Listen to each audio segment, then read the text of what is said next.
so much for being with us tonight here on Closing Arguments. We turn now to a developing story out of Kansas, where issues of free speech and possible police misconduct are making headlines. On Friday, law enforcement raided the home and the office of a 98-year-old newspaper owner the day before she died. Reports say they seized computers, cell phones, and other related materials. Jessica McMaster with affiliate KSHB has more. Okay, get it done quickly because that's all we've got.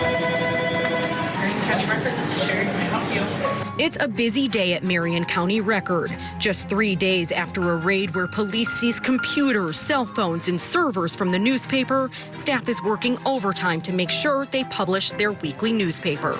We would rather die than not get published. A daunting task after both the Marion Police Department and Sheriff's Office simultaneously seized equipment from in this office and at Meyer's home where he lived with his 98-year-old mother, Joanne Meyer. You can afford to hire a lawyer, one will be appointed to represent you before questioning if you wish. The KSHB 41 News I-team obtained this video surveillance from the newspaper's cameras that show the raid. I hope it's worth it for the people who took the documents from and took the servers from us. I don't know what they're going to find. Sherry Bentz is the office manager. Her desk faces the front door. She tells us she was at her desk working when she heard a startling command come from behind her, demanding she go outside. And I hear Sherry, and I looked up, and there's the police chief and a county deputy standing there. You need to come outside. And it was just like, why?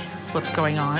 It all started when Marion County Record received a tip that a restaurant owner had a drunk driving incident back in 2008 and was driving without a license. One of the reporters used a state website to verify the information. We decided in the end it wasn't worth pursuing. Meyer says he did take the information to police, saying the newspaper would cooperate with any investigation. What'd they say? Nothing.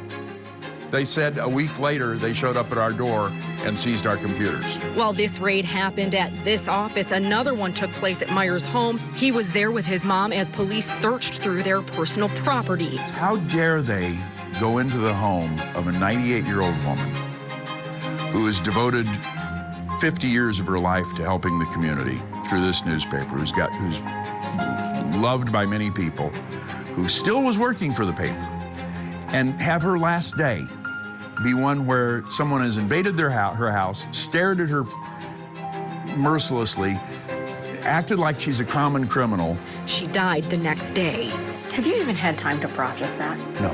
A copy of the search warrant obtained by the I-team was signed by Judge Laura Vire. It's not clear without the application for warrant why she signed it. It appears to be illegal as the law requires law enforcement to subpoena materials from journalists, not raid their offices. That may be the police training tactics in Vladimir Putin's land, but it's not necessarily the police training tactics in the United States. Police Chief Gideon Cody, who the I-team revealed used to work for the Kansas City Police Department, sent us a statement saying in part that's not true in cases where there's reason to believe the journalist is taking part in the underlying wrongdoing.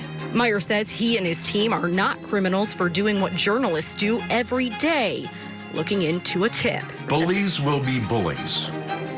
And this was an attempt to harass and bully us. It may have involved more than just the police chief. It may also have been an attempt to get information because we had been investigating the police chief. My goodness, let's bring in our think tank now, see what they think about this. Still with me, trial attorney Ann Bremner, deputy public defender Philip Dubé, and criminal defense attorney and Professor Michael Sterling. Philip Dubé, I've got to go to you first on this one, please. I couldn't wait. When I heard you were going to be on the show today, I was like, I cannot wait to ask him about this story. Your thoughts, please. Well, first of all, just about every state, and Kansas is included, has what's called a reporter's privilege or a shield law. And what that does is it protects journalists, news outlets from having to divulge the source of their news, period. And the reason why is you don't want to dampen or inhibit a news agency or any media outlet's ability to air the news or to gather newsworthy newsworthy information, because in the end, it is to benefit the public at large. And here what you have apparently is local police obtained a search warrant to go into this woman's home and into the newsroom wherever they stored all this information and raid the place and seize it. What I predict will be coming if criminal charges flow from this is either a motion to quash the search warrant and based on misstatements or insufficient evidence in the affidavit of probable cause, or a motion to traverse the warrant where the affidavit itself contains just false or misleading statements. And if granted, I do believe that this news outlet and mom or the relatives of mom will have a civil rights lawsuit under Section 1983 based upon the police acting under color of law, and that's under federal law. So I do predict that there will be fallout from this. It's not over, it's just the beginning. And remember, the end game here is to protect the public's right to know newsworthy information and to allow the media outlets to at least gather the information and assess whether or not they want to make a story out of it. But it didn't even get that far. Nothing even got aired. They just went in there, raided the place, seized everything, tore the place upside down, and this poor woman lost her life.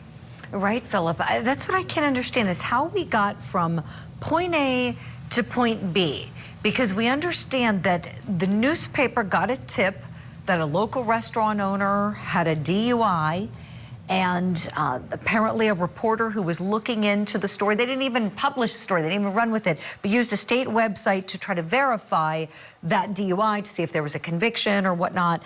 And then they did take the information to police and offer it to them. You know, they can choose to do something with it or not. And then they come back and search the place.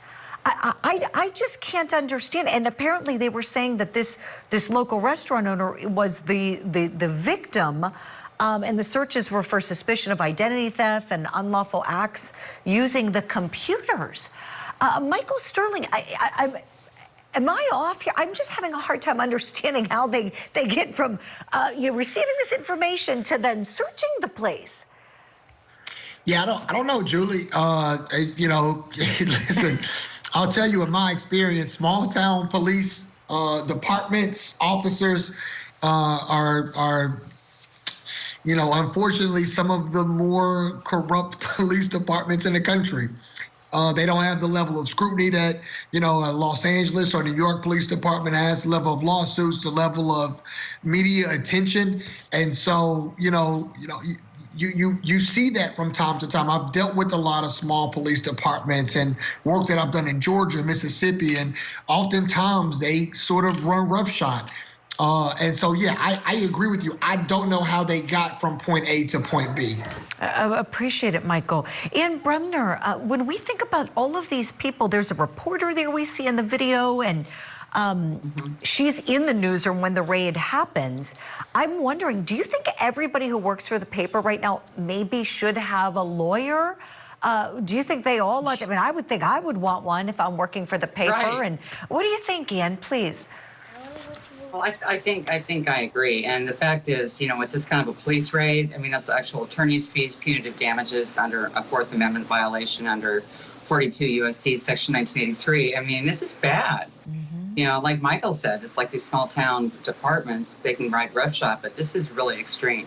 I do remember something, though, Julie, about this woman with the DUI going before the city council and making a lot of hay about this.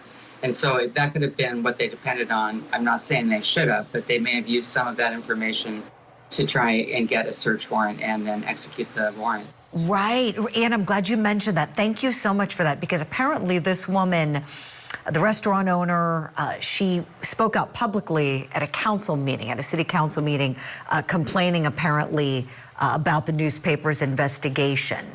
And so maybe, I have no idea. I am stunned and amazed at this. It's a sad day for journalism in America seeing this. We know freedom of the press is something that was paramount to our founding fathers. And look, I'm all for, if somebody's doing something criminal, yes, search, seize, do whatever. I'm pro law enforcement, absolutely. But this, I'm dumbfounded. we're going to leave it there for now. But of course, we'll continue monitoring any more developments coming out of Kansas on this.